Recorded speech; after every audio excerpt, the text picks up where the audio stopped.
څو ورځې وړاندې ولسمشر محمد اشرف غني فرمان صادر کړ چې هرات کې د کورونا لپاره یو شخصي روغتون جوړ شي چې د هرات والي عبدالقیوم رحیمي د ډبرې د ایښودلو په مهال وویل په پام کې دا چې راتلونکي 15 ورځو یا 20 ورځو کې دغه روغتون د انکشاف ملي شرکت په وسیله جوړ شي او د روغتیایي مسؤلانو په اختیار کې به ورکړل شي.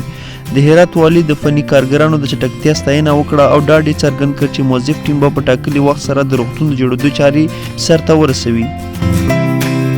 د هغه په وینا له سهار نه تر دې دمه کاریګرو د ساختمان بنسټیز کارونه پای ته رسولي دي. د هرات ولایت دغه سیمه ییز لوړپوړي چارواکي ډاډ څرګند کړ چې په هرات کې د ټولو دولتي ادارو امکانات راټول شوي دي ترڅو د کورونا وایرس د پرمختګ مخنیوی پرې وکړي. نن هم دغه کار 9 ورځ ده او تاسو دغه روغتون کتلی شئ چې کوم حالت ته ورسېده. نو انشاءالله په راتلونکي یوه اونۍ کې به د روغتون ټول چارې بشپړې شي او روغتون به خلکو ته د خدمت لپاره وړاندې شي.